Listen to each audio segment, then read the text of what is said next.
ভাদ্র মাসে প্রকৃতির রূপ হয় অনন্য, ঝড়বাতার সুরে ভরে ওঠে গ্রাম বাংলা। ধানের শীষে সোনালি আভা ছড়িয়ে দেয় কৃষকের স্বপ্নকে। বৃষ্টির শেষ ছুঁতে মাটি জাগিয়ে তুলে নতুন ফসলের সম্ভাবনা। ভাদ্র তাই শুধু ঋতুর পরিবর্তন নয়, গবেষণার চোখে কৃষি ও সংস্কৃতির মেলবন্ধনের এক সমৃদ্ধ অধ্যায়। আসসালামু আলাইকুম সুপ্রিয় দর্শক মন্ডলী।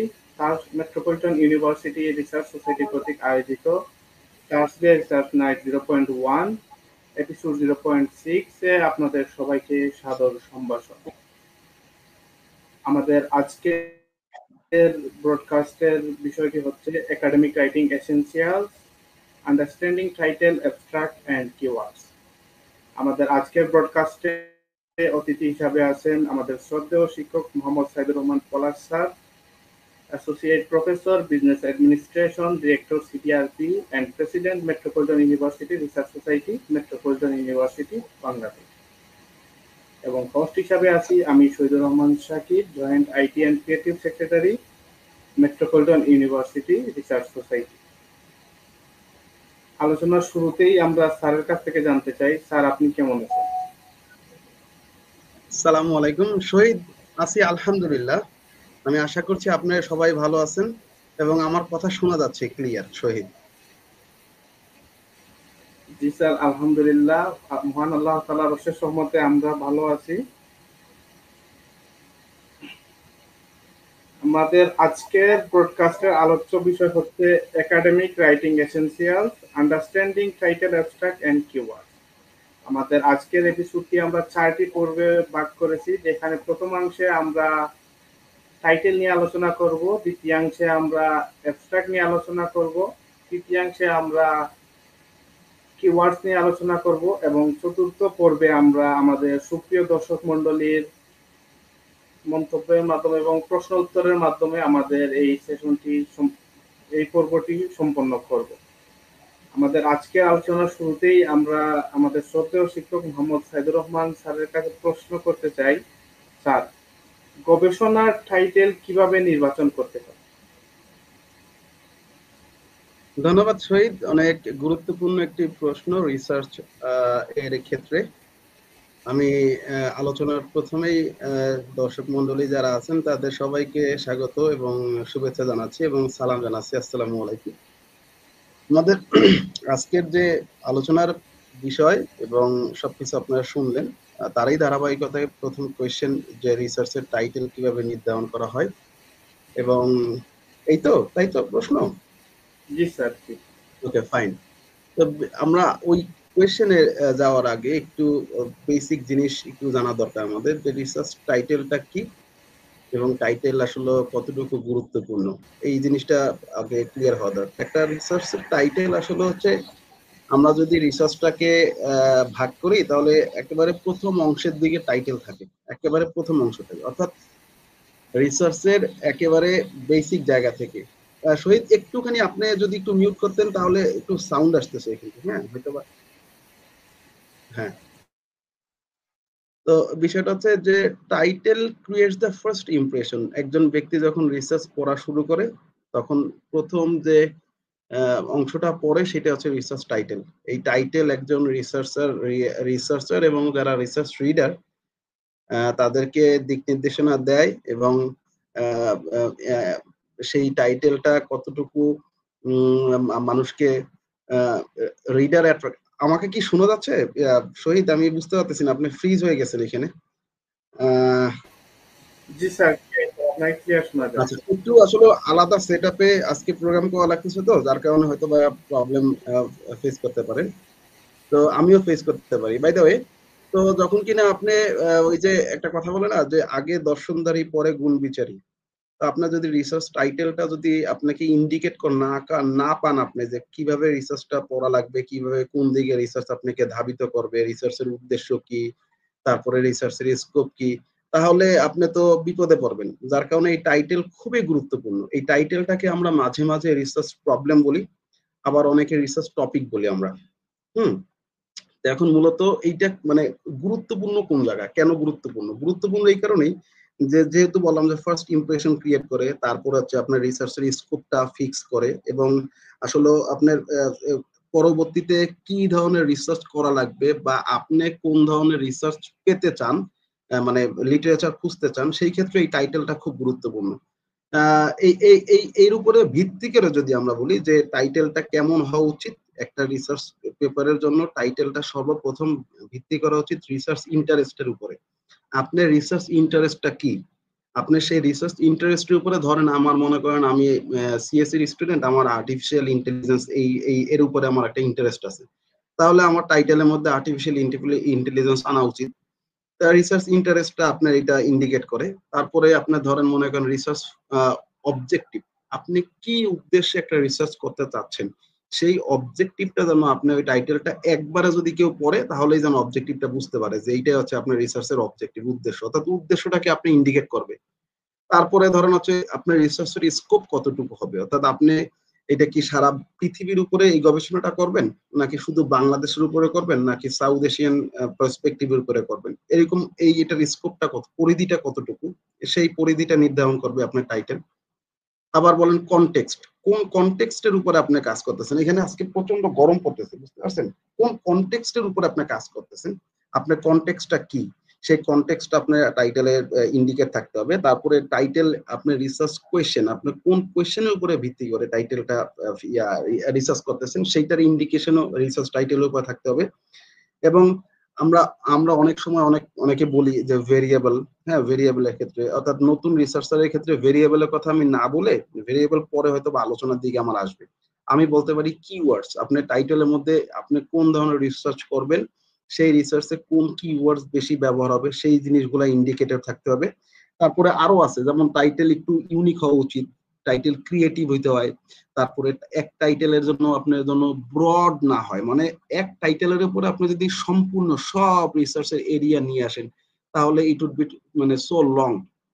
হ্যাঁ, পরবর্তীতে রিসার্চার এবং যারা রিডার তারা খুঁজে পাবে না কোন টাইটেলের উপরে মানে রিসার্চটা শুরু করছেন এবং রিসার্চটা শেষ কোন দিকে যাচ্ছে।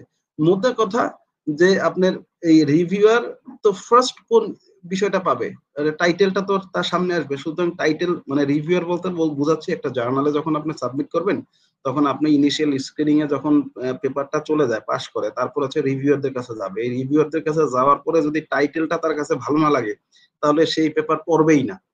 সুতরাং টাইটেল খুব গুরুত্বপূর্ণ, আর এই গুরুত্বপূর্ণ বিষয়গুলা আনসার করে হচ্ছে সম্পূর্ণ ওই যে বললাম না, কোয়েশ্চেন, রিসার্চের স্কোপ, তারপরে সিগনিফিকেন্স, তারপরে কনটেক্সট, তারপরে পপুলেশন ইন্ডিকেট করে। তো যেহেতু টাইটেল নিয়ে আলোচনা, সেহেতু বাকি জিনিসগুলা, বাকি আলোচনা পরে আসবে আশা রাখি। শহীদ।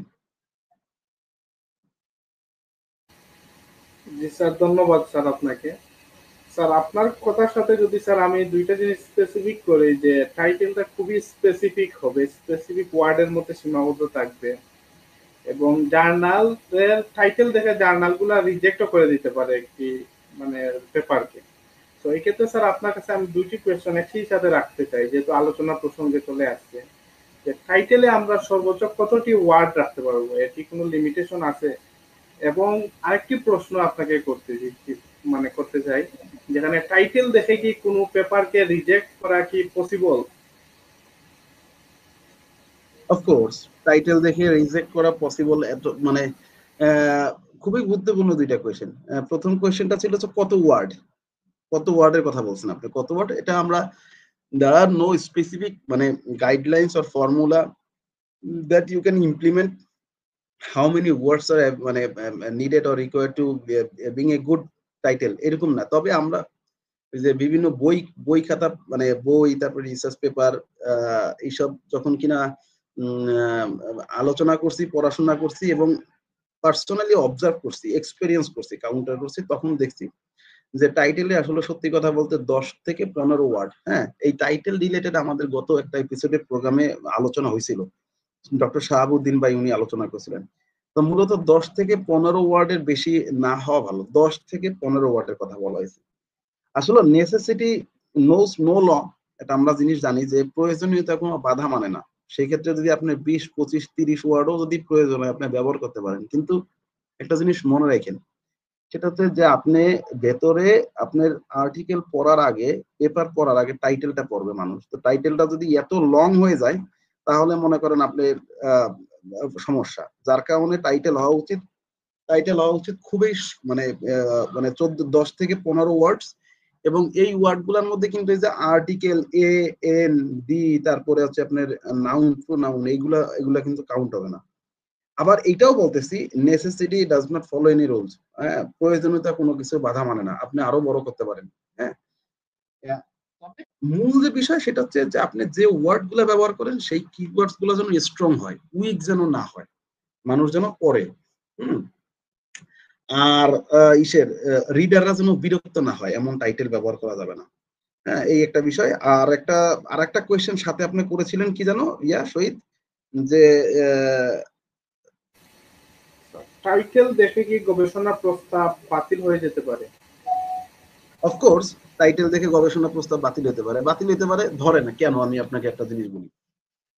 আপনি আমরা তো কল ফর পেপার বা call for proposal, call for chapter আমরা বুঝি।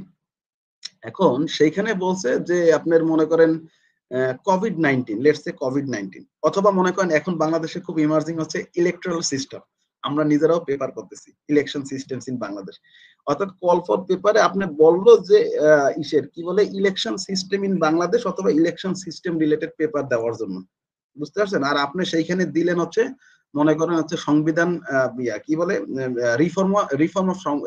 রিফরমেশন অফ কনস্টিটিউশন, সংবিধানের কি বলে রিফর্ম করা। তাহলে তো ওই কল ফর পেপার ওই ইসের সাথে মানে কল ফর চ্যাপ্টারের সাথে টাইটেলে কিন্তু ম্যাচ হলো না, আপনি কিন্তু ম্যাচ করতে পারতেছেন না। সুতরাং যখন কিনা আমার রিসার্চের স্কোপ সিগনিফিকেন্স যে অনুযায়ী থাকবে সেই অনুযায়ী যদি আপনার টাইটেলের ডেপথ যদি না থাকে তাহলে আপনি একেবারে ফার্স্ট ইনিশিয়াল স্ক্রিনিং এ আপনার টাইটেল বাদ দিয়ে দেবেন।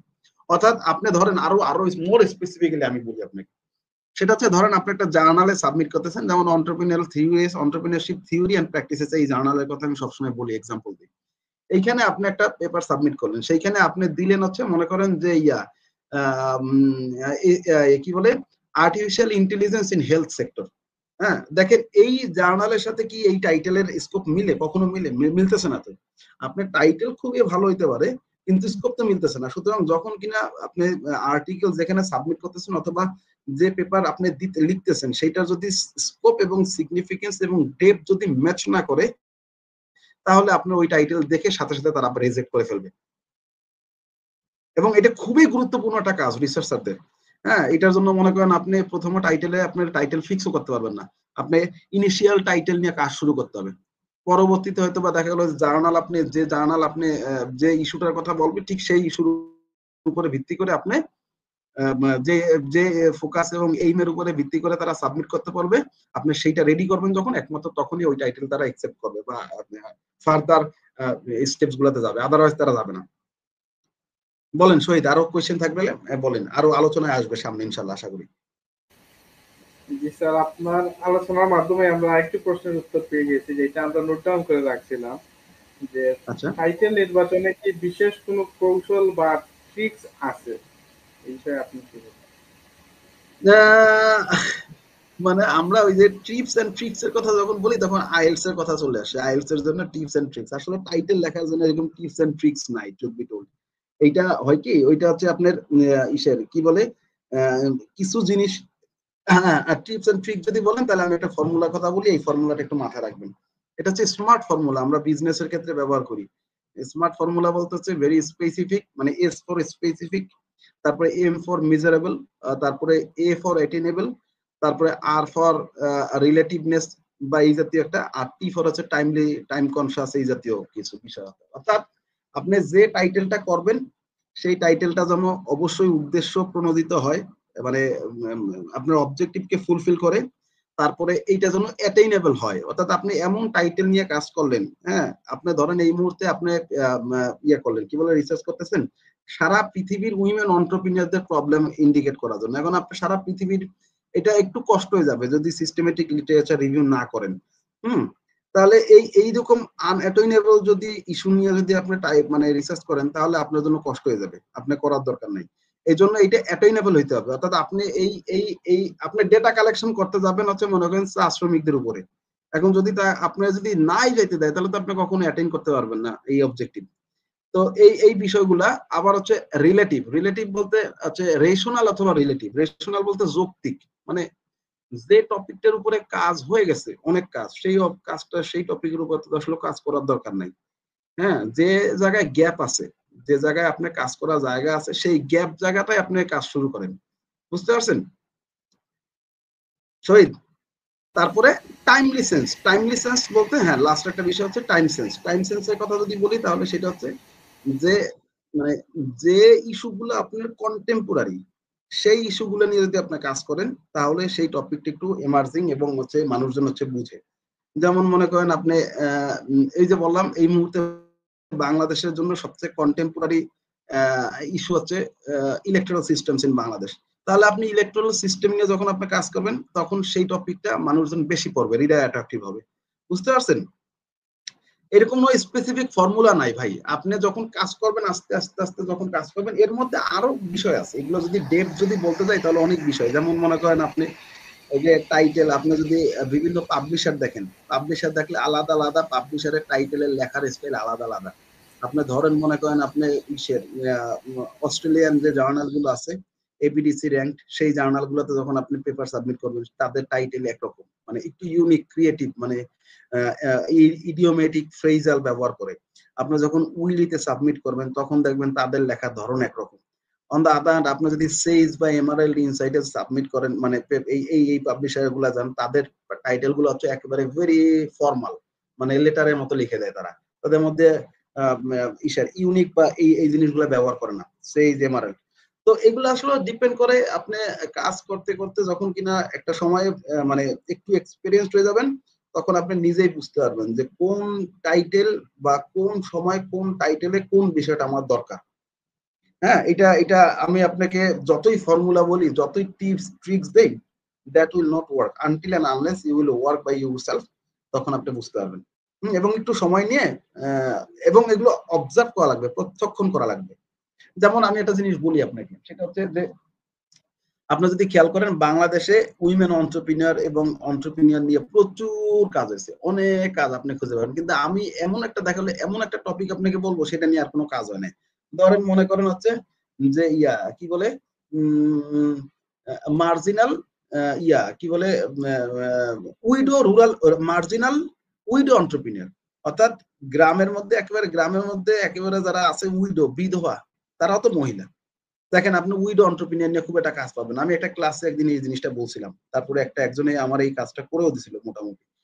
তো এই যে বিষয়টা আপনি গ্যাপ খুঁজে কোয়েশ্চেন বের করে তারপরে আস্তে আস্তে বুঝতে পারবেন। হুম, বলেন শহীদ। জি স্যার, আপনাকে ধন্যবাদ। আমরা নতুন রিসার্চাররা স্যার অনেক প্রবলেম ফেস করি। যেমন আমার ক্ষেত্রে মানে যে সমস্যাটা আমি ফেস করছিলাম হয়েছে যে আমি প্রথম যে টাইটেলটা লিখছিলাম ওইটা অনেক বহুমুখী হয়ে গেছে, মানে স্পেসিফিক হয় না। তো এক্ষেত্রে যদি স্যার আপনাকে যদি একটা মানে সম্পূরক প্রশ্ন করি যে একটি ভালো টাইটেলের বৈশিষ্ট্য কি কি হওয়া উচিত, এক্ষেত্রে স্যার আপনি কি বলবেন? ভালো টাইটেলের বৈশিষ্ট্য হওয়া উচিত হচ্ছে আপনার প্রথম কথা হচ্ছে যে আপনি যদি রিসার্চ ইন্টারেস্টের উপরে বেসড না করে যদি আপনার রিসার্চ টাইটেল ফিক্স করেন তাহলে সেই টাইটেলটা প্রথমত খারাপ হবে। আপনার যে জায়গায় ইন্টারেস্ট আছে, respect your interest only because only in research. রিসার্চের ক্ষেত্রে আপনার ইন্টারেস্টে আপনার প্রায়োরিটি দিতে হবে। ২ নাম্বার বিষয় হচ্ছে যে আপনি যে টাইটেল নিয়ে কাজ করতেছেন, অর্থাৎ যে রিসার্চ নিয়ে কাজ করতেছেন সেই রিসার্চের মানে অ্যাভেলেবিলিটি বাংলাদেশে আছে কিনা বা সেই জায়গায় আছে কিনা সেটা আপনার খেয়াল রাখতে হবে। আপনি এমন টপিক নিয়ে কাজ করতেছেন যে টপিকের অ্যাভেলেবিলিটি নাই অথবা যে টপিক অনেক পুরাতন। হ্যাঁ, এই কাজ যদি করেন তাহলে আপনার মনে করেন ভালো টাইটেল হবে না। ৩ নাম্বার জিনিস হচ্ছে যে বললাম না যে রিসার্চ আপনাকে ইন্ডিকেট করে দেবে একটা ভালো রিসার্চ টাইটেল। আপনার রিসার্চ কোয়েশ্চেন আপনাকে বলে দেবে, আপনার রিসার্চ হাইপোথিসিস আপনাকে বলে দেবে, আপনার রিসার্চ মেথোডোলজি কেমন হবে সেটা বলে দেবে, কোন কোন অ্যানালাইসিস আপনি ব্যবহার করবেন সেটা বলে দেবে, কোন জার্নাল থেকে বেশি পরিমাণ আপনার কি বলে লিটারেচার রিভিউ নেওয়া দরকার সেইটা আপনাকে বলে দেবে। তাহলে একটা ভালো টাইটেলের গুরুত্বটা কতটুকু আর এই টাইটেলের জন্য আপনার যেটা করা লাগবে সেটা হচ্ছে যে ওই যে মানে আমি ফর্মুলার কথা বলছিলেন না, এখন মনে আসছে আমার একটা জিনিস, যে নমেনক্লাচার নামে একটা বিষয় আছে। নমেনক্লাচার বলতে বোঝা যাচ্ছে আপনার লিস্ট অফ ইউর মানে ওয়ার্কিং টাইটেলস। অর্থাৎ আপনি যখন কিনা মানে টাইটেল লেখা শুরু করবেন, মানে ফার্স্ট যে টাইটেলটা দিবেন সেইটা আপনার কোনোদিন ফাইনাল টাইটেল হবে না, মনে রাখবেন। সেটা আপনার ওয়ার্কিং টাইটেল হিসেবে শুরু করতে পারেন আপনি, যে এই টাইটেল আমার ওয়ার্কিং টাইটেল, এইটা দিয়ে আমি শুরু করলাম মাত্র রিসার্চ, এবং এইটা আমি আস্তে আস্তে ধাপে ধাপে ধাপে আপনি মেথোডোলজি যখন লিখতেছেন তখন দেখা গেলো টাইটেল একবার চেঞ্জ করা লাগতেছে, আপনি যখন রেজাল্ট পাইতেছেন তখন একবার টাইটেল চেঞ্জ করা লাগতেছে, আপনি যখন ইমপ্লিকেশনস লিখতেছেন তখন একবার টাইটেল চেঞ্জ করা লাগতেছে, আপনি প্রথমবার জার্নালে যেখানে সাবমিট করতেছেন সেই সময় একবার টাইটেল চেঞ্জ করা লাগতেছে। অর্থাৎ জার্নালকে ফোকাস রেখে, পাবলিশারকে ফোকাস রেখে নমেনক্লাচার তৈরি করা লাগে। নমেনক্লাচার বলতে হচ্ছে ওই যে list of my working titles, 7টা 8টা 9টা টাইটেল, এক টাইটেল থেকে 7টা 8টা 9টা টাইটেল বের হয়। তারপরে লাস্টে বেসড অন দ্য জার্নাল, কোন জার্নাল আমি সাবমিট করতেছি সেই জার্নালের সাথে কোন টাইটেলটা আমার সুইট করে, মানে সুইট করে আমি তখন সেই টাইটেলটা ফিক্স করব, ফিক্স করে তারপরে সেটা ইউজ করব। এই তো। আরো একটা বিষয় হচ্ছে যে কিছু উইক ওয়ার্ডস আছে আমরা ব্যবহার করি, যেমন মনে করেন ইম্প্যাক্ট, তারপরে ইনফ্লুয়েন্স, তারপরে স্টাডি, তারপরে এক্সপ্লোরিং, তারপরে মনে করেন ওই যে ব্রেকিং ব্যারিয়ার্স, তারপরে মনে করেন these are the very weak words. হ্যাঁ, এই উইক ওয়ার্ড গুলো যখন ব্যবহার করেন, these are the very common, তখন হচ্ছে মানে ভালো রিভিউয়ারদের কাছে ওইটা গ্রহণযোগ্যতা মানে হারায়। এজন্য কিছু স্ট্রং ওয়ার্ড আছে। I can give you an example regarding this. Once কোভিডের সময় ওয়ার্ল্ডে একটা টপ মানে পেপার, আমার একটা পেপার, সেটা হচ্ছে উইলি টপ ডাউনলোডেড পেপার ছিল, এবং ওই পেপারটা আমি মনে করেন লিখলাম হচ্ছে কোভিড-19 এর impact of COVID-19 and Covid positive effect of COVID-19, এই টপিকটা। এবং এইটা নিয়ে আমি কয়েকটা জার্নালে সাবমিট করলাম, আমি জার্নালে সাবমিট করার পর না, দে আর নট এক্সপেক্টিং, মানে they are not accepting the article to send the review board as well.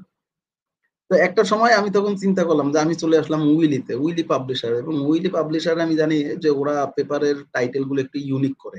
Willy এবং টেইলর অ্যান্ড ফ্রান্সিস, এই দুইটা পাবলিশার। আর সেইজ এবং এমারেল, তারপরে ইন্ডার সায়েন্স, বাকি এরা আছে normal title, as usual title. ওই জায়গা যখন আমি সাবমিট করলাম, আমি চিন্তা করলাম যে এই টাইটেলটাকে আরেকটু কিভাবে ইউনিক বানানো যায়। তো তখন আমি দেখেন, পজিটিভ ইম্প্যাক্ট অফ কোভিড-19, এইটা মানেই তো কোভিড-19 হচ্ছে আমাদের জন্য আশীর্বাদ, ব্লেসিংস। হ্যাঁ, আপনি প্রথমে লিখলাম ব্লেসিংস অফ কোভিড-19, এইটা বাদ দিয়েও শেষ পর্যন্ত আমি এটা সাবমিট করলাম উইলিতে, নাম দিয়ে থ্যাংক ইউ কোভিড-19, অর্থাৎ কোভিড-19 আমি ধন্যবাদ জানাইছি। এবং ওই পেপারটা ওই বছরে মানে পৃথিবীতে টপ ডাউনলোডেড পেপার হয়েছিল। বুঝতে পারছেন? তাহলে দেখেন কোথায় পজিটিভ ইফেক্টস, ওই যে ইফেক্ট মানে কিলার ওয়ার্ড, পজিটিভ ইফেক্টস, ইম্প্যাক্টস, এইখান থেকে থ্যাংক ইউতে নিয়ে আসছি। অর্থাৎ sometimes you can use some idioms and idiomatic expressions to express your article as well as the research, ওইখানে কিন্তু বলে দিচ্ছে। এদিকে দেখেন আবার থ্যাংক ইউ কোভিড-19, এর মানে কি কোভিড-19 এর কোনো কারণে আমি ধন্যবাদ জানাইছি, এর মানে কিছু একটা আছে এর মধ্যে। এই যে একটা কিউরিসিটি মানে বা কিউরিয়াস মাইন্ড, এই জিনিসটাই হচ্ছে রিসার্চারদের পরবর্তীতে বা রিডারদের পরবর্তীতে ওই পেপারটা পড়তে, এবং এটা নিয়ে প্রচুর ফিচারও হয়েছে আর কি এরকম। এই বিষয়গুলো একটু মাথায় রাখা উচিত। শহীদ।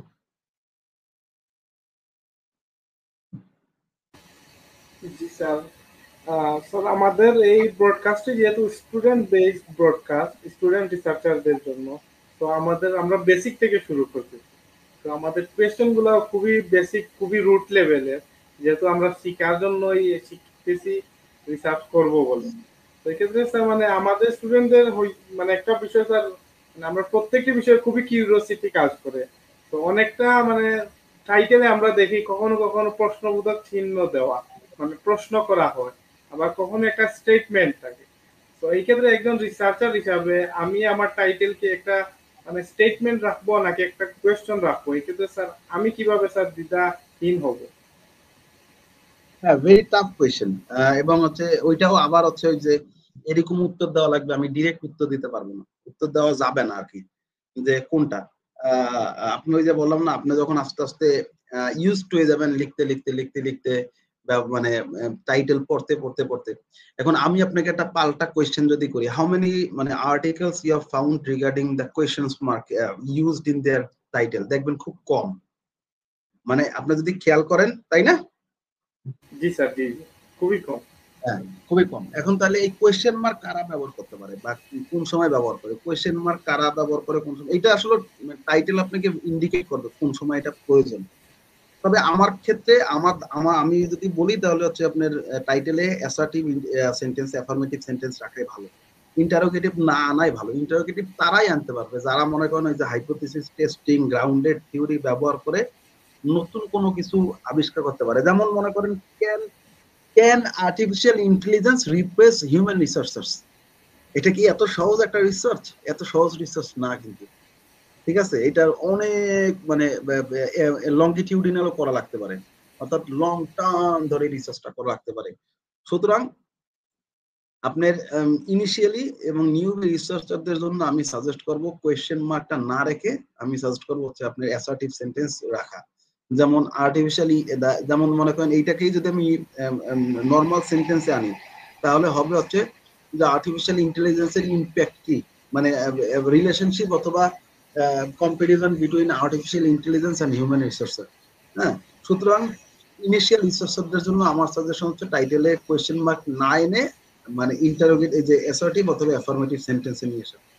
আর যদি মনে করেন আপনি এমন কোনো কিছু মানে সমাজে কোয়েশ্চেন মানে করে রেখে যেতে চান যে এইটার উপরে পরবর্তীতে আরো মানে ইস্যু তৈরি হোক, সেই ক্ষেত্রে আপনি কোয়েশ্চেন মার্ক ব্যবহার করতে পারেন। ওই যে বললাম can artificial intelligence replace human researcher, এটা কি পারবে কিনা, আপনি ইস্যুটা তুলে দিয়ে গেলেন, পরবর্তীতে মানে তারা উত্তর দিবে, আনসার করবে, রিসার্চাররা এটা দিয়ে special issue call for paper. তো এই ক্ষেত্রে মানে নিউ রিসার্চারদের ক্ষেত্রে এটা সম্ভব হয় না, কষ্ট হয়ে যায়।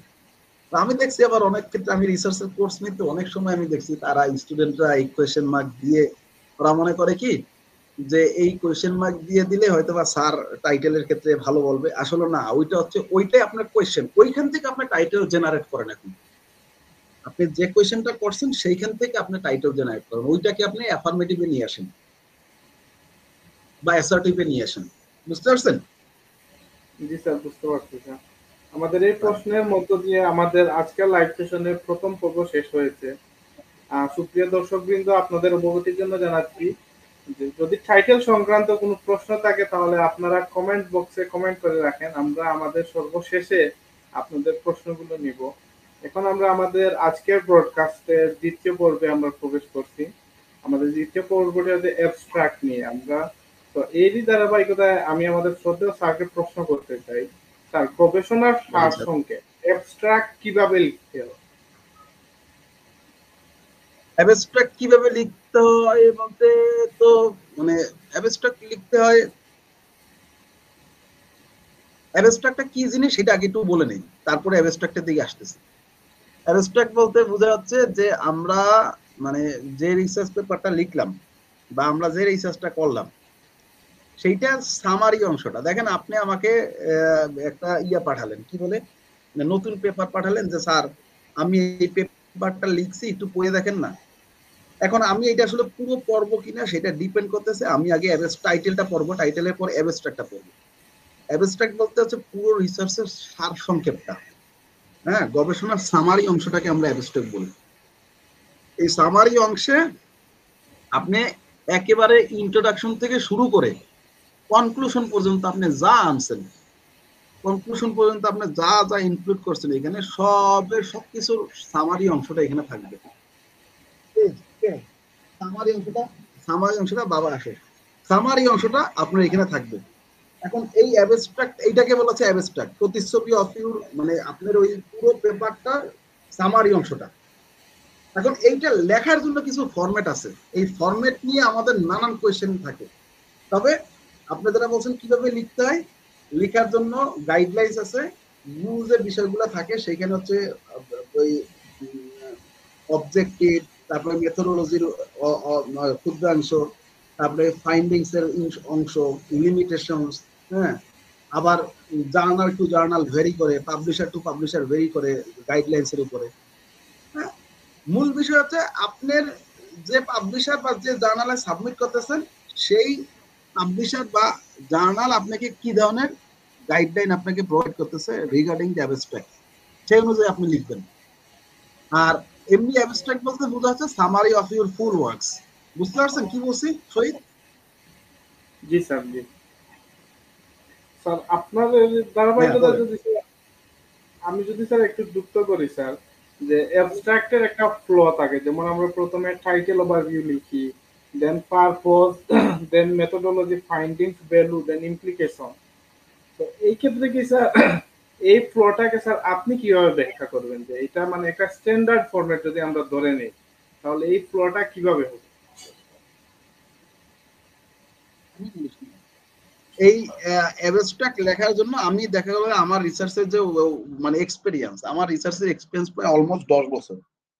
বুঝতে পারছেন? এই 10 বছর এক্সপেরিয়েন্সে আমার কাছে মনে হয়েছে এই পর্যন্ত সবচেয়ে এমারাল্ড ইনসাইট নামে একটা পাবলিশার আছে, আপনি জেনে থাকবেন। বিশেষ করে social science and arts and humanities রিসার্চারদের জন্য এই সাইটটা বেশ ভালো, মানে পাবলিশারটা নাম করা। ওদের যে স্ট্রাকচার ফরম্যাট আছে সেই ফরম্যাটটাকে আমি সবচেয়ে বেশি প্রায়োরিটি দিই, মানে আমার কাছে মনে হয়েছে। কারণ এইটা এমন একটা স্ট্রাকচার ফরম্যাট যে ফরম্যাটে আপনার কি কি আনা লাগবে, কি কি করা লাগবে একেবারে ক্লিয়ার বলে দেয়। সেই ফরম্যাট অনুযায়ী একটা অ্যাবস্ট্রাক্টের মধ্যে ম্যান্ডেটরি অংশ থাকতে হবে 4টা। 4টা বলতে 1 নাম্বার অংশ হচ্ছে পারপাস বা অবজেক্টিভ। হ্যাঁ, পারপাস বা অবজেক্টিভ। 2 নাম্বার অংশটা থাকবে হচ্ছে মেথোডোলজি। 3 নাম্বার অংশটা থাকবে হচ্ছে ফাইন্ডিংস, আর 4 নাম্বার অংশটা থাকবে হচ্ছে লিমিটেশনস এন্ড অরিজিনালিটি। আর এখন এই 4টা অংশের মধ্যে যদি আপনার আপনার আরেকটু যদি বাড়াইতে চান যে আমার পেপারের মধ্যে ইমপ্লিকেশনস আছে, তাইলে আপনি আরো 2টা অংশ আনতে পারেন। সেটা হচ্ছে যে প্র্যাকটিক্যাল ইমপ্লিকেশন, মানে ইমপ্লিকেশনস নামে একটা পার্ট আনতে পারেন। এটার মধ্যে ইমপ্লিকেশনস এর মধ্যে প্র্যাকটিক্যাল এবং থিওরিটিক্যাল ইমপ্লিকেশনস থাকে। বা আরো যদি আনেন তাহলে সোশ্যাল ইমপ্লিকেশনস থাকতে পারে। সোশ্যালটাকে আমি প্র্যাকটিক্যাল ধরলাম আর কি। বুঝতে পারছেন? তাহলে কি কি অংশ থাকলো? প্রথমে হচ্ছে অবজেক্টিভ থাকলো, 2 নাম্বার হচ্ছে মেথোডোলজি থাকলো, 3 নাম্বার হচ্ছে ফাইন্ডিংস থাকলো, 4 নাম্বার হচ্ছে ইমপ্লিকেশনস। ইমপ্লিকেশনস এর মধ্যে 2টা, একটা হচ্ছে প্র্যাকটিক্যাল ইমপ্লিকেশনস, একটা হচ্ছে থিওরিটিক্যাল ইমপ্লিকেশনস। থিওরিটিক্যাল ইমপ্লিকেশনস এবং প্র্যাকটিক্যাল ইমপ্লিকেশনস আপনি বুঝতে পারতেছেন। একটা হচ্ছে লেখার মাধ্যমে এটা অবদান, আর একটা হচ্ছে মানে আপনার রিসার্চটা প্র্যাকটিক্যালি কতটুকু অবদান রাখতেছে। আর ফাইনালি আমি বলতেছি originality and value. Originality and value বলতেছে আপনি পেপারটা কতটুকু অরিজিনাল, সেই জিনিসটা এখানে লেখা থাকবে। অর্থাৎ কি এক্স্যাক্টলি কোন জায়গায় আপনি কন্ট্রিবিউট করছেন বা কেন এই আপনার এই পেপারটা ভ্যালু রাখবে সোসাইটিতে। আরো সাথে আরো একটা জিনিস আনতে পারেন, সেটা হচ্ছে লিমিটেশনস অফ ইউর পেপার। অর্থাৎ আপনার এই পেপারের মধ্যে কি লিমিটেশনস মোটা দাগে ছিল। এই সকল অংশগুলো দিয়ে একটা অ্যাবস্ট্রাক্ট লেখা হয়। আমি যদি আবার বলি, প্রথমে হচ্ছে পারপাস, 2 নাম্বার হচ্ছে মেথোডোলজি, 3 নাম্বার হচ্ছে ফাইন্ডিং, 4 নাম্বার হচ্ছে প্র্যাকটিক্যাল এবং সোশ্যাল ইমপ্লিকেশনস, তারপরে theoretical implications, originality and value এবং হচ্ছে লিমিটেশনস। এখন এই যে জিনিসগুলা, এমারাল্ড ইনসাইটের কথা আমি এই কারণেই বলছি, একমাত্র এমারাল্ড ইনসাইট যারা হচ্ছে এই প্রত্যেকটা পয়েন্টের জন্য 100 করে ওয়ার্ড সাপোর্ট করে। বুঝতে পারছেন? অর্থাৎ তাদের এই 300, 350, 400 ওয়ার্ডও তাদের এই অ্যাবস্ট্রাক্টের মধ্যে ইনক্লুড করা যায়। কিন্তু অন্যান্য জায়গায় যেমন আপনি সেইজ যে পাবলিশারটা আছে, সেইজ, তারপরে ইন্ডার সায়েন্স, এরা যে পাবলিশারটা আছে, বিশ্বাস করবেন না 150 ওয়ার্ডের একটা ওয়ার্ডও বেশি নিবে না। তখন আপনি এই এতগুলা পয়েন্ট আপনি কি 150টা ওয়ার্ডের মধ্যে লিখতে পারবেন কি পারবেন না সেটা আপনি জানেন। যদি মনে করেন যে আপনি পারবেন তাহলে 150 ওয়ার্ডের মধ্যে এগুলো সব কভার করবেন। আর যদি মনে করেন যে না 150 ওয়ার্ডের মধ্যে আমার সোশ্যাল ইমপ্লিকেশন বা প্র্যাকটিক্যাল ইমপ্লিকেশন সেটা আমি দিতে পারবো না। শহীদ, আপনি শুনতে পাচ্ছেন আমাকে? যদি মনে করেন যে না আমার এটা দেওয়া সম্ভব না, তাহলে আপনি তখন এগুলোর মধ্যে আনতে পারবেন না। বুঝতে পারছেন? এই হচ্ছে বিষয়। এখন এইটা ডিপেন্ড করতেছে আপনি আপনি আপনি কতটুকু আপনি কি কি কোন কোন জার্নাল এবং কোন পাবলিশারে আপনি এটা সাবমিট করতেছেন। আপনি পেপারটা লিখে তারপরে আপনি সাবমিট করবেন। তো এই হলো বিষয়। এবং অ্যাবস্ট্রাক্ট লেখার ক্ষেত্রে আসলে মানে খুবই সচেতন থাকা লাগে। কারণ কি যেমন টাইটেল আপনার রিসার্চের ক্ষেত্রে যতটা গুরুত্বপূর্ণ, ঠিক অ্যাবস্ট্রাক্টও আপনার রিসার্চের ক্ষেত্রে ততটা গুরুত্বপূর্ণ। কারণ কি টাইটেল যেমন আপনার ফার্স্ট ইমপ্রেশন ক্রিয়েট করে, অ্যাবস্ট্রাক্টও আপনার এই একজন রিভিউয়ার যখন অ্যাবস্ট্রাক্টটা পায় তখন হচ্ছে মানে পেপারটা যখন পায় তখন অ্যাবস্ট্রাক্টটাও পড়ে, অর্থাৎ আপনি কোন মেথোডোলজি ব্যবহার করছেন, কোন ফাইন্ডিংস আপনি এখানে ব্যবহার করছেন, তারপরে এই ফাইন্ডিংস এই জার্নালটা আসলেও আপনার এই ইসের সাথে কি বলে জার্নালের স্কোপ বা এরিয়া যেটা আছে সেটার সাথে ম্যাচ করতেছে কিনা। তো এই সব বিষয়গুলো হচ্ছে নির্ভর করতেছে সম্পূর্ণ হচ্ছে অ্যাবস্ট্রাক্টের উপর। সুতরাং abstract should be very unique and of course it should be authentic যদি না হয় তাহলে খুব প্রবলেম আছে। এবং এই যে পয়েন্টস গুলো আছে সেই পয়েন্টস গুলো আপনি যদি উল্লেখ করেন তাহলে আপনি একটা প্রপার অ্যাবস্ট্রাক্ট আপনি হবে, আদারওয়াইজ এই অ্যাবস্ট্রাক্ট গ্রহণযোগ্য হবে না। শহীদ আপনি আছেন? জি স্যার, ধন্যবাদ স্যার আপনাকে। আমাদের স্যার একটু লোডশেডিং স্যার খুবই প্যারা দিতেছে স্যার, এই জন্য স্যার একটু না, নো প্রবলেম, আমি বুঝতে পারছিলাম যে আপনি নাই। হ্যাঁ, অসুবিধা নেই। হ্যাঁ বলেন, এরপরে কোয়েশ্চেন বলেন যদি থাকে। জি স্যার। আমাদের স্যার একটা সমস্যা আমরা খুবই নরমালি ফেস করি যে স্যার, যেহেতু আমরা বিভিন্ন কনফারেন্স ফেস করতে হয়, স্টুডেন্ট বেস মানে কনফারেন্স, তো এখানে হুম। বিভিন্ন থিম দেওয়া থাকে যে এই থিমের আন্ডারে একটা অ্যাবস্ট্রাক্ট পাঠাও, দেন ফুল পেপার চাওয়া হয়। তো এই ক্ষেত্রে স্যার অনেক ক্ষেত্রে আমরা এই পেপারটা লিখার আগে অ্যাবস্ট্রাক্টটা লিখে সাবমিট করে দিই। তো এই ক্ষেত্রে আপনার কাছে জানতে চাই যে স্যার, আমার গবেষণা লিখার আগে আমরা কি ওই যে অ্যাবস্ট্রাক্টটা লিখতে পারবো নাকি, এবং এটা কতটুকু ইম্প্যাক্টফুল হবে?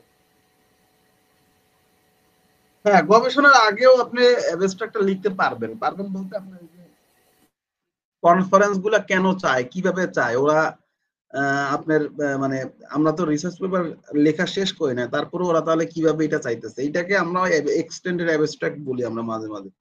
অর্থাৎ আপনি এই অ্যাবস্ট্রাক্টটা আপনি হোক বড়, মানে নির্দিষ্ট ওয়ার্ড লিমিট না থাকুক, কিন্তু এটার মধ্যে আমরা যে পার্ট গুলোর কথা একটু আগে বললাম, যে যেখানে অবজেক্টিভ, তারপরে মেথোডোলজি, তারপরে ফাইন্ডিংস, এই পার্ট গুলা যেন সেখানে থাকে।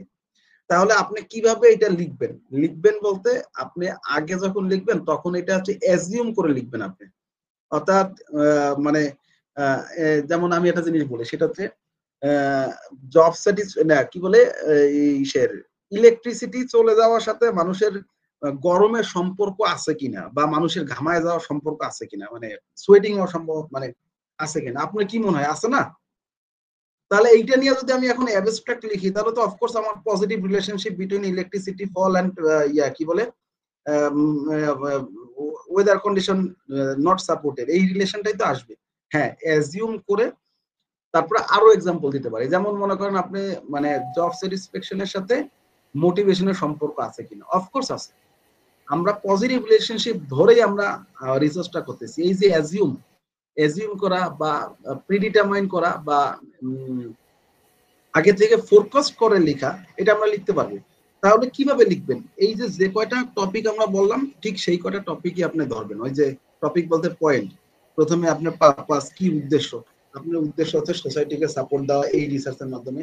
আপনার কোন মেথোডোলজি, আপনি মেথোডোলজি ব্যবহার করবেন হচ্ছে এই মেথোডোলজি। একটা জিনিস মনে রাখবেন, আপনি এখন যে টপিকটা নিয়ে কাজ শুরু করছেন সেই টপিকটা মানে সামনে যখন কিনা আপনি রিসার্চ করা শুরু করবেন, এই এক্সটেন্ডেড অ্যাবস্ট্রাক্ট বা অ্যাবস্ট্রাক্টে যা যা লিখছেন তাই যে আপনি ওইখানে ব্যবহার করা লাগবে এরকম কিন্তু না।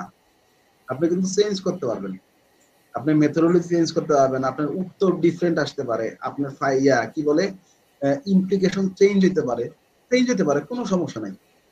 বুঝতে পারছেন? এবং জাস্ট এটা একটা ব্লু প্রিন্ট হিসাবে আগে থেকে এটা যখন লিখেন, এটা একটা জাস্ট ব্লু প্রিন্ট হিসেবে বা একটা গাইডলাইন হিসেবে আপনাকে সাপোর্ট দিল, এই আর কি। জি স্যার। তো আরেকটা কমন সমস্যা আমরা ফেস করি, যেখানে যে অ্যাবস্ট্রাক্ট লেখার সময় আমরা কোন ভাষায় লিখবো, ফর্মাল, টেকনিক্যাল নাকি সিম্পল? এক্ষেত্রে স্যার আপনি কি বলবেন? আমার মতে হচ্ছে পুরো সিম্পল ল্যাঙ্গুয়েজ ইউজ করা দরকার, বিকজ অফ এবং এটাও একটা টেকনিক্যাল আনসার দিতে হবে, জার্নাল টু জার্নাল ভ্যারি করে, হ্যাঁ, পাবলিশার টু পাবলিশার ভ্যারি করে। ঠিক আছে, ওই যে বললাম না, আপনি যখন ইসের এবিডিসি র্যাঙ্ক জার্নাল গুলো যখন দেখবেন, অর্থাৎ অস্ট্রেলিয়ান বিজনেস ডিন্স কাউন্সিল, এই র্যাঙ্কিং জার্নাল গুলা, সেইগুলোর মধ্যে আপনি সেন্টেন্স গুলা পড়লেই আপনি বুঝতে পারবেন যে সেন্টেন্স গুলা একটু কমপ্লেক্স, সেন্টেন্স গুলাতে আপনার মনে করেন একটু কঠিন ওয়ার্ড ব্যবহার করছে, তারপরে ইডিওমেট্রিক এক্সপ্রেশন আসছে সেটার মধ্যে। কিন্তু আপনি যদি এবিএস অর্থাৎ বিজনেস স্ট্যান্ডার্ড অর্থাৎ ইউকেটটা যদি ফলো করেন, তাহলে দেখবেন সেখানে সিম্পল সেন্টেন্স গুলো ব্যবহার করতেছে। তো সেই ক্ষেত্রে আমি বলবো হচ্ছে টেকনিক্যালি যদি বলি তাহলে কম্বাইন করেন টেকনিক্যাল, ফর্মাল এন্ড সিম্পল, অর্থাৎ যে শব্দগুলা মানুষের কাছে একেবারে রিডারদের কাছে পৌঁছানো যাওয়া দরকার সেইগুলোর মধ্যে একেবারে সিম্পল সেন্টেন্স ফাইন্ডিংস, কিন্তু লিটারেচার রিভিউতে আপনি টেকনিক্যাল জিনিস আনতে পারেন, অথবা থিওরি ডেভেলপমেন্টের ক্ষেত্রে আপনি টেকনিক্যাল শব্দগুলো আনতে পারেন, এবং ডিসকাশনের ক্ষেত্রে দুইটার কম্বিনেশন ব্যবহার করবেন। বলেন স্যার। ধন্যবাদ স্যার। জি স্যার, আপনাকে ধন্যবাদ স্যার। আপনাকে যদি স্যার আমাদের আজকে দ্বিতীয় পর্বের আমার পক্ষ থেকে যদি শেষ প্রশ্নটি করি যে অ্যাবস্ট্রাক্টে ফলাফল উল্লেখ না থাকলে কি কোনো সমস্যা হতে পারে? মানে ফাইন্ডিংস এড করা খুবই গুরুত্বপূর্ণ। অফকোর্স অ্যাবস্ট্রাক্টে যদি আপনি ফাইন্ডিংস না লিখেন তাহলে আপনার অ্যাবস্ট্রাক্টই হবে না। কেন আপনি লিখবেন না? এখন আপনি দেখেন মাঝে মাঝে আমাদের এরকম হয় যে মাঝে মাঝে আমরা আমাদের প্রপোজাল, যেমন আমরা লাস্ট যে পেপারটা পাবলিশ করছিলাম শহীদ, আপনি আমার সাথে ছিলেন, সেটার মধ্যে আমরা প্রপোজাল দিছি, মনে আছে যে মিক্সড প্রপোর্শনাল রিপ্রেজেন্টেশন মেথড, এটা আমরা ইলেকট্রাল রিফর্মেশনের ক্ষেত্রে আমরা প্রপোজাল দিছি। এই ক্ষেত্রে ফাইন্ডিংস আপনার নাও আসতে পারে, সেখানে আপনার প্রপোজাল প্ল্যান হিসেবে দিতে পারেন, কিন্তু এমনি যখন কিনা আপনার একাডেমিক এবং সায়েন্টিফিক রিসার্চ করবেন আপনি, তখন অফকোর্স আপনার ফাইন্ডিং দিতে হবে। আপনি একটা জিনিস মনে রাখবেন, এটা আমি সবসময় বলি, 80% of the researchers they have copied 80% of the writings. Can you imagine কত বড় একটা স্টেটমেন্ট আমি দিছি, আর মাত্র এই যে 20% হচ্ছে তার কন্ট্রিবিউশন, এই কন্ট্রিবিউশনের মধ্যে 10% হচ্ছে তার ফাইন্ডিংস, অর্থাৎ সে কি পাইলো রিসার্চ করার পরে।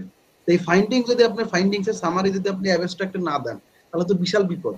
এজন্য দেখবেন হচ্ছে ফাইন্ডিংস লাগবেই ভাই, বুঝতে পারছেন? কোনো ওয়ে নাই, ফাইন্ডিং দিতেই হবে। সংক্ষেপে বললাম। জি স্যার, জি স্যার, ধন্যবাদ স্যার আপনাকে। আমাদের এর মধ্যে দিয়ে মানে আজকের এপিসোড 0.6 এর দ্বিতীয় পর্ব শেষ হয়েছে। আমাদের সাথে আছেন আমাদের শ্রদ্ধেয় শিক্ষক Mohammad Saidur Rahman Palash sir, director CTRP, associate professor business administration and president metropolitan university research society. সুপ্রিয় দর্শক, আমাদের আজকের লাইভ সেশনের টাইটেলটি হচ্ছে academic writing essentials, understanding title, abstract and keywords. আপনাদের যদি কারোর মধ্যে এই রিলেটেড কোনো প্রশ্ন থাকে আপনারা কমেন্ট বক্সে প্রশ্ন জানাতে পারেন। আমরা সর্বশেষে আপনাদের প্রশ্নগুলো নিয়ে আলোচনা করব ইনশাআল্লাহ। এরই মধ্য দিয়ে আমরা আমাদের তৃতীয় পর্বে প্রবেশ করতেছি, যেখানে আমরা কিওয়ার্ডস নিয়ে আলোচনা করব। সো তৃতীয় পর্বের শুরুতে যদি স্যার আপনার কাছ থেকে জানতে চাই যে কিভাবে গবেষণার জন্য উপযুক্ত কিওয়ার্ডস নির্বাচন করতে হবে এবং কিওয়ার্ডস কি স্যার? কিওয়ার্ডস খুবই গুরুত্বপূর্ণ একটা টুল আসলে রিসার্চের ক্ষেত্রে, আমার যদি বলি বা পার্ট বলি। দেখেন আপনি পৃথিবীর যে জার্নাল গুলাতেই যাবেন, পাবলিশার গুলাতেই যাবেন, খুব কমন কিছু মানে মানে খুব কমন রিসার্চ পার্টস এর মধ্যে কিওয়ার্ড একটা পার্ট।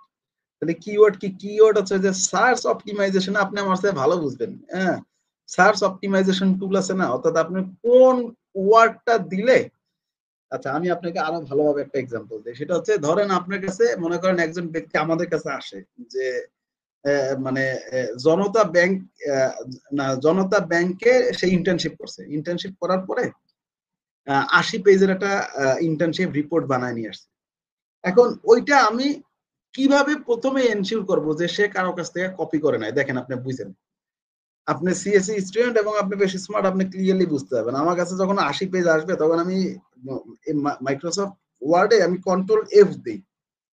কন্ট্রোল এফ দেওয়ার পরে আমি যদি এখানে একটা অপশন আসে, সেখানে আমি যদি জনতা লিখি, জনতা লিখলে এই রিসার্চ রিপোর্টে যে কয় জায়গা জনতা ব্যাংক আছে সবগুলো জনতা ব্যাংকে দেখবেন উপরে লেখা থাকবে যে 30 বার জনতা ব্যাংক বা 50 বার জনতা ব্যাংক ব্যবহার করা হয়েছে।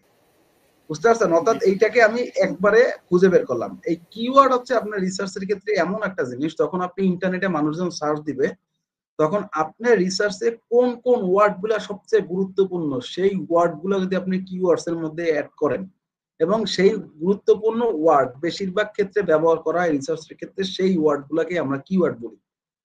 এই কিওয়ার্ড গুলো যখন আপনি এখানে ব্যবহার করবেন তখন ওই সার্চ অপটিমাইজেশন টুল, অর্থাৎ ওই এরকম আমরা যেমন এমএস ওয়ার্ড যেমন সার্চ দিয়ে জনতা ব্যাংক বের করে ফেলছি, আপনার ওই রিসার্চ টাইটেলের উপরে কেউ যদি কোনো কিওয়ার্ড লিখে তাহলে আপনার এইটার সাথে ক্যাচ করবে এবং ওইটা এরকম অ্যালগরিদমে ওইটা আপনাকে আপনাকে আটকায় দিবে।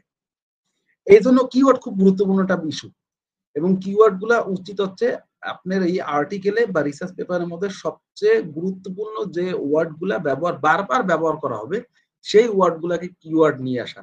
এবং অনেকে আবার বলে কিওয়ার্ড আছে ভেরিয়েবল এবং কিওয়ার্ড ইজ টোটালি ডিফারেন্ট। আসলে সত্যি কথা বলতে ভেরিয়েবল বলতে উপাদান, মানে কোন কোন ডিপেন্ড, ওই যে আমরা গত লেকচারে আলোচনা করছিলাম যে ডিপেন্ডেন্ট ভেরিয়েবল, ইন্ডিপেন্ডেন্ট ভেরিয়েবল এবং হচ্ছে ইন্টারভেনিং ভেরিয়েবল আমরা বলি। অর্থাৎ আমার রিসার্চের ক্ষেত্রে কোন কোন উপাদানগুলো নিয়ে আমি রিসার্চ করতেছি। আর কিওয়ার্ড বলতে কোন কোন শব্দটা বেশি ব্যবহার করা হবে। যেমন Bangladesh can B A keyword, কিন্তু বাংলাদেশ ভেরিয়েবল হবে না। আবার মনে করেন জব স্যাটিসফ্যাকশন একটা ভেরিয়েবল হইতে পারে, কিন্তু জব স্যাটিসফ্যাকশন আবার কিওয়ার্ড হইতে পারে। বুঝতে পারছেন? তো এই ভেরিয়েবল এবং কিওয়ার্ড গুলা মানে বা কিওয়ার্ড গুলা আপনার ডিপেন্ড করবে যে আপনি যখন ইন্টারনেটে আপনি এই পেপারটা বা এই রিলেটেড যখন সার্চ দিবেন তখন কোন শব্দটাকে আপনি মানে আটকাইতে চান, সেই শব্দগুলো হবে হচ্ছে আপনার কিওয়ার্ডস। বুঝতে পারছেন? এবং আরো একটা বিষয়ের ক্ষেত্রে এইটা খুব গুরুত্বপূর্ণ, সেটা হচ্ছে যে এই কিওয়ার্ডের মাধ্যমে আপনার ভিজিবিলিটি বাড়ে রিসার্চ পেপারের, নট অনলি দ্যাট সাইটেশন বেশি হওয়ার সম্ভাবনা থাকে। বুঝতে পারছেন? যদি আপনি পিওর কিওয়ার্ডস আপনি ইউজ করতে পারেন তাহলে আপনি পেপারটা নাম্বার অফ সাইটেশনস বাড়বে। বলেন স্যার, এরপর আর কোনো কোশ্চেন থাকলে বলেন। জি স্যার, আরেকটি স্যার খুবই গুরুত্বপূর্ণ প্রশ্ন, যে আমরা কি স্যার কিওয়ার্ডস কি টাইটেল থেকে নিতে পারি নাকি স্যার আমরা পুরো পেপারকে মানে রিড করে দেন আমরা কিওয়ার্ডসটা নিব? Very good question. হ্যাঁ, আপনি প্রথমত টাইটেল থেকেও নিতে পারেন এবং আপনি পুরো পেপারটা রিড করেও নিতে পারেন। দেখেন আমি একটা জিনিস বলি, আপনি যে টাইটেলটা ফিক্স করবেন আপনি পুরো পেপারটা তো সেই মানে টাইটেলের উপরেই করবেন। আপনি পুরো পেপারটা তো সেই টাইটেলের উপরে বেস করে করতেছেন। মাঝে মাঝে হয় কি যে এই টাইটেলে আমার এই কিওয়ার্ডস গুলা যেগুলা আছে সেইগুলা বাদ দিয়েও আমার ওই রিসার্চ পেপারের ক্ষেত্রে এমন কিছু শব্দ আসতে পারে যেগুলা ওই টাইটেলের মধ্যে নাই কিন্তু আরো বেশি ব্যবহার হইতেছে বা বারবার ওই শব্দটা প্রোনাউন্স হইতেছে, বারবার ওই শব্দটা ব্যবহার করা লাগবে। তখন আপনি কিওয়ার্ড মানে টাইটেলে কিওয়ার্ডের বাইরে আপনি নেবেন, কোনো সমস্যা নাই। মূল কথা হচ্ছে যে আপনার সার্চ অপটিমাইজেশন এবং এই জায়গা অ্যালগরিদমে কোন শব্দগুলো আপনার এই ইসের সাথে কি বলে রিসার্চ পেপারের সাথে মোর রিলেভেন্ট এবং মোর মানে ভিজিবল হওয়ার সম্ভাবনা থাকে, সেই সেই শব্দগুলোকে আপনি কিওয়ার্ড ব্যবহার করবেন। এটা হতে পারে টাইটেল থেকে আনতে পারেন, হতে পারে আপনি মনে করেন টাইটেল বাদ দিয়ে আপনি যে কোনো জায়গা থেকে আনতে পারেন। বুঝতে পারছেন? কোনো সমস্যা নাই, আপনি এক্সট্রা নিতে পারবেন। এটা এটা ডিপেন্ড করে আপনার আপনার আপনার ইসের উপরে। জি স্যার, আপনাকে ধন্যবাদ স্যার। যদি স্যার আপনাকে এরই প্রেক্ষিতে যদি আরেকটি সম্পূরক প্রশ্ন করি, যেহেতু আমরা স্টুডেন্ট বেস কনফারেন্স করতে খুবই কমফোর্টেবল এবং এজ এ স্টুডেন্ট হিসাবে এটি আমাদের জন্য একটা অপরচুনিটি। তো এর জন্য কি স্যার আমরা যেহেতু প্রথমে অ্যাবস্ট্রাক্টটা লিখতেছি, তো এই জন্য কি স্যার আমরা তো পুরো পেপার লিখতেছি না, তো এই ক্ষেত্রে কি আমরা ওই যে টাইটেলকে মানে টাইটেল থেকে আমরা কিওয়ার্ড গুলো সিলেক্ট করাটা বেটার হবে নাকি অ্যাবস্ট্রাক্ট থেকে আমরা একটু ইমাজিনেশন করে দেন কিওয়ার্ড গুলো ইউজ করব? Combination of both. আমি একটু আগেই বললাম যেটা, সেটা হচ্ছে আপনি কিওয়ার্ড থেকেও আপনি ওই যে কনফারেন্সে কিওয়ার্ড ওই থিম থেকেও আপনি টাইটেল আনবেন। তারপরে আপনার রিসার্চের ক্ষেত্রে মানে মূল যে বিষয় সেটা হচ্ছে যে মানে টাইটেলে কয় শব্দ মানে সরি কি বলে কিওয়ার্ড কয়টা ব্যবহার করা যায় সেটা একটা ফ্যাক্টর। হ্যাঁ, মনে করেন ম্যাক্সিমাম 4 থেকে 6টা ব্যবহার করা উচিত।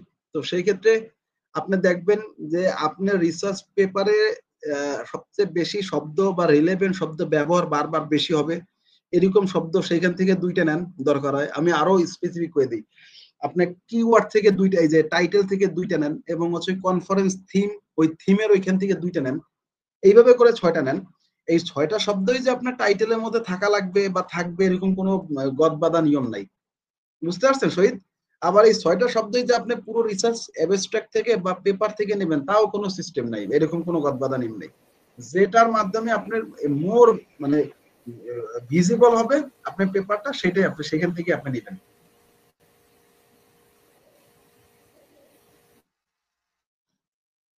বলেন স্যার।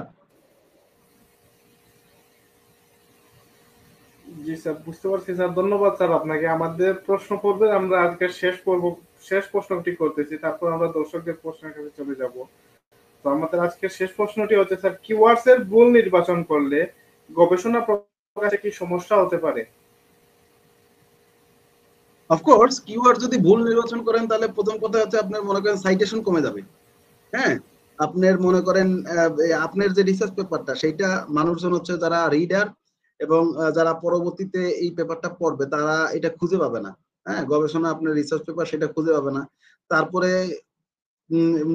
এই কিওয়ার্ডও কিন্তু একটা ফ্যাক্টর। আপনি যে কয়টা জার্নাল পাবলিশারের ক্ষেত্রে যাবেন আপনি ইসের কি বলে বা জার্নাল পোর্টালে যাবেন, প্রত্যেকটা পোর্টালের মধ্যে এই কিওয়ার্ড একটা ফ্যাক্টর, কিওয়ার্ড একটা অপশন যেখানে আপনি মনে করেন এই কিওয়ার্ড আপনার ইনপুট দেওয়া লাগবেই। সেইখানে যাওয়ার পরে আপনি দেখবেন হচ্ছে যদি রিলেভেন্ট কিওয়ার্ড যদি না দেন তাহলে হচ্ছে রিভিউয়াররাই আপনার এই রিভিউ করতে আগ্রহী হবে না। কারণ কি ওই কিওয়ার্ডের সাথে রিভিউয়ারদের রিসার্চ ইন্টারেস্টের সাথে জড়িত। আপনি যদি খেয়াল করেন আমরা ওই যে গুগল স্কলার আমাদের যে অ্যাকাউন্ট আছে সেই অ্যাকাউন্টের নিচে দেখবেন আমার রিসার্চ ইন্টারেস্ট হচ্ছে কয়েকটা কিওয়ার্ড, যেমন আমার এখানে দেওয়া আছে বার্ন আউট, তারপরে আর্টিফিশিয়াল ইন্টেলিজেন্স দেওয়া আছে, তারপরে অন্ট্রপ্রিনিয়র দেওয়া আছে, তারপরে আপনার এরকম দেওয়া আছে। ওইগুলো আছে মনে করেন কিওয়ার্ড এবং ওগুলো আছে আমার রিসার্চ ইন্টারেস্ট। বুঝতে পারছেন? এখন ওইটা যদি না থাকে তাহলে হচ্ছে আপনি রিভিউয়ারও খুঁজে পাবেন না, এমন হইতে পারে। আপনি যদি টাইটেলে মানে স্মার্ট কিওয়ার্ড গুলো যদি ব্যবহার না করেন। বুঝতে পারছেন? এই জন্য কিওয়ার্ড সিলেকশন মানে ইজ ভেরি ইম্পর্টেন্ট। মানুষজন হয়তো বা ধারণা করতে পারে যে না কিওয়ার্ডে বা কি আসে যায়, সবকিছুতে রিসার্চের সবকিছুতেই আসে যায়। এটা হচ্ছে মূল বিষয়। এবং আজকে যে তিনটা মানে বিষয় নিয়ে আলোচনা করছেন এটার ব্যাকগ্রাউন্ড একটু বলা উচিত আমাদের যারা অডিয়েন্স আছে। সেটা হচ্ছে যে আমরা আসলে প্রোগ্রামগুলো শুরু করছিলাম, সেখানে আমাদের প্রোগ্রামে একটু উলটপালট হয়ে গেছিল, যার কারণে আমরা একেবারে প্রথম থেকে রিসার্চের টাইটেল থেকে আবার শুরু করলাম। এই যে টাইটেল, অ্যাবস্ট্রাক্ট এবং কিওয়ার্ডস এই অংশটাকে রিসার্চের সুইট স্পট এরিয়া বলে, সবচেয়ে গুরুত্বপূর্ণ অংশ। হ্যাঁ, আছে টাইটেল, এর মধ্যে আবার অ্যাফিলিয়েশন আছে রিসার্চারদের, তারপরে ভলিউম, তারপরে এগুলোও থাকে। কিন্তু এই তিনটা হচ্ছে ম্যান্ডেটরি পার্ট রিসার্চের। এই তিনটা নিয়ে আজকে আমরা আলোচনা করলাম। শহীদ। জি স্যার, ধন্যবাদ স্যার আপনাকে। এত ব্যস্ততার মধ্য দিয়ে আমাদেরকে সময় দিয়েছেন। যেহেতু আপনি সিলেট নাই, ঢাকায় আছেন, মানে ফ্যামিলির সাথে, তারপরও স্যার আমাদের জন্য সময় বের করার জন্য আপনার প্রতি কৃতজ্ঞতা। Thursday Research ধন্যবাদ Night sir. 0.1, a weekly live talk on student-centered research. Episode 0.6, title, topic academic writing essential, understanding title, abstract and keywords. আমাদের আজকের ব্রডকাস্টে অতিথি হিসাবে ছিলেন Mohammad Saidur Rahman Palash sir, associate professor business administration, director CTRP, president MURS, এবং host হিসাবে আমি আছি Shahidur Rahman Shakib, joint IT and creative secretary, metropolitan university research society. আমরা এখনই চলে যাব প্রশ্ন পর্বে। সো সুপ্রিয় দর্শকবৃন্দ, আপনাদের যে কনফিউশন গুলো আছে আপনারা কমেন্ট বক্সে প্রশ্ন করতে পারেন। এখন আমরা কয়েকটি প্রশ্ন নিব স্যার। নেন স্যার। আমাদের কাছে প্রশ্ন করেছেন তুফাইল ভাইয়া যে স্যার একটি অ্যাবস্ট্রাক্টে একটি অ্যাবস্ট্রাক্টে কি সবসময় ফলাফল উল্লেখ করতে হয়? এটি আমাদের ইতিমধ্যে আলোচনার মধ্যে দিয়ে চলে আসছে। জি স্যার জি তুফাইল স্যার, আমি হ্যাঁ, তারপরে অবশ্যই। বলি তুফাইল স্যার অ্যাবস্ট্রাক্টের রেজাল্ট উল্লেখ করতে হবে। জি, ফাইন্ডিংস শহীদ বলেন, অবশ্যই আপনি লিখতে বলেন, হবে। আপনি উত্তর দিতে যাচ্ছেন, বলেন, আপনি উত্তর দেন। জি স্যার, জি। মানে আমি বলতে চাইছিলাম যে অবশ্যই আপনার ফাইন্ডিংসটা লিখতে হবে। একটি অ্যাবস্ট্রাক্টে অবশ্যই ফাইন্ডিংস মেনশন করতে হবে, যেটি আমাদের আলোচনার মধ্য দিয়ে চলে আসছে ইতিমধ্যে। সুপার ভাইয়া আরেকটি প্রশ্ন করেছেন, স্যার বিগিনারদের জন্য অ্যাবস্ট্রাক্ট লেখায় সাধারণত কি ভুলগুলো স্যার আপনি বলেন। হ্যাঁ, অ্যাবস্ট্রাক্ট লেখার ক্ষেত্রে very good question Tufail, thank you so much for asking a nice question and important question as well. সবচেয়ে প্রথম যে ভুলটা হচ্ছে যে আমরা এই যে মানে 6টা পয়েন্ট বললাম, আমরা 5-6টা পয়েন্ট বললাম, এই 5-6টা পয়েন্ট আমরা টাচ না করে আমরা আমাদের ব্যক্তিগত, যেমন মনে করেন আপনার ব্যাকগ্রাউন্ড অফ দা রিসার্চ, ধরেন আপনার ব্যাকগ্রাউন্ড যদি আপনি অ্যাবস্ট্রাক্টের মধ্যে যদি আপনি ব্যাকগ্রাউন্ড লিখেন তাহলে তো আপনি এই যে বাকি শব্দগুলো, বাকি সেন্টেন্সগুলো, বাকি পয়েন্টগুলো লিখতে পারবেন না। আপনি সর্বপ্রথম যেটা করণীয় সেটা হচ্ছে যে অবজেক্টিভ, তারপরে মেথোডোলজি, ফাইন্ডিংস, তারপরে ইমপ্লিকেশনস, অরিজিনালিটি, ভ্যালু, এই পয়েন্টগুলো আছে কিনা এইগুলো এনশিওর করবেন। এনশিওর করার পরে তারপর যদি আপনার শব্দের আরো শব্দ থেকে যায়, যে মনে করেন আপনি যে জার্নাল বা পাবলিশারে সাবমিট করতেছেন সেখানে আরো শব্দ আপনার বাকি আছে, 120 ওয়ার্ড হয়েছে, তখন আপনি ব্যাকগ্রাউন্ড আনতে পারেন অথবা অন্য যে কোনো লেখা আনতে পারেন, প্রয়োজনীয়তা, ইমার্জেন্স অফ দ্য টপিক। কিন্তু আমরা যারা দেখি বিগিনার যারা, তারা হচ্ছে প্রথমে এই অবজেক্টিভ গুলো না লিখে বা এইটা ফ্লো না মেনটেন না করে তারা ব্যাকগ্রাউন্ড লিখে। হ্যাঁ, মনে করেন ওইটা দেখেন, ইন্ট্রোডাকশন এবং ব্যাকগ্রাউন্ডের মধ্যে ক্লিয়ার ডিফারেন্স আছে। কেউ একজন একটা কোয়েশ্চেন করছে, আমি দেখছি ইন্ট্রোডাকশন এবং ব্যাকগ্রাউন্ডের মধ্যে ক্লিয়ার ডিফারেন্স আছে। ইন্ট্রোডাকশনের মধ্যে ব্যাকগ্রাউন্ড অফ দ্য রিসার্চ লিখে, অর্থাৎ কেন এই রিসার্চটা দরকার, এটার অরিজিন কি, এটার ফ্লো কোন জায়গাতে, কিন্তু আপনি অ্যাবস্ট্রাক্টে এগুলো আনতে পারবেন না। অ্যাবস্ট্রাক্টে শুধু ওই পয়েন্ট গুলো আনবেন। আরো একটা বিষয় আছে, তারা মনে করে যে 150 সরি মানে অ্যাবস্ট্রাক্ট মানে সামারি অফ দ্য রিসার্চ, মানে রিসার্চের সামারি, তারা অনেক ইনফরমেশন একসাথে এখানে নিয়ে আসার চেষ্টা করে। ভাই একটা জিনিস মনে রাখবেন, যত প্রেসাইজ, যত কম শব্দের মধ্যে যত মানে আপনার সামারিটা আপনি নিয়ে আসতে পারবেন ততই আপনার জন্য মঙ্গল। আপনি যদি 100 ওয়ার্ডের মধ্যে আনতে পারেন তাহলে খুবই ভালো। হ্যাঁ, নিয়ে চলে আসবেন 100 ওয়ার্ডের মধ্যে। আরো একটা জিনিস আছে, মনে করেন আপনি এখানে মানে কোনো জার্গন ইউজ করার দরকার নেই। অ্যাবস্ট্রাক্টের মধ্যে এমন এমন শব্দ আপনি ব্যবহার করলেন যে শব্দগুলা মানুষজন বুঝতে পারতেছে না। হ্যাঁ, সেই ক্ষেত্রে কিন্তু আপনার এই রিসার্চ পেপার আর কেউ পড়বে না। বুঝতে পারছেন? আপনি হইতে পারে যে আপনার মানে কিছু বিষয় আছে, যেমন মনে করেন সেই সেন্টেন্স গুলা বা ওয়ার্ড গুলা আপনার একান্তই আপনার নিজের সাবজেক্টিভ, তারপরেও সেইগুলা সেই ধরনের শব্দগুলাও অ্যাবস্ট্রাক্টের মধ্যে আনতে নাই, কারণ জার্গন এবং আপনার মানে এটা কি বলা যায় যে নিজের রিলেটেড সাবজেক্ট যদি ওয়ার্ড যদি ব্যবহার করেন তাহলে অন্যর কাছে এটা আপনার একসেপ্টেবল নাও হইতে পারে। হ্যাঁ, যার কারণে এই শব্দগুলো ব্যবহার করা লাগবে না বা করা যাবে না। তারপরে অ্যাবস্ট্রাক্টে আল্লাহর ওয়াস্তে যে কোনো ধরনের অ্যাবস্ট্রাক্ট এবং টাইটেল দুইটাতেই আপনি কোনো রকম গ্রামাটিক্যাল এরর এবং হচ্ছে আপনার স্পেলিং এরর যেন না থাকে অ্যাবস্ট্রাক্ট বা টাইটেলে। হ্যাঁ, এটা এই ভুলগুলো আমরা করি।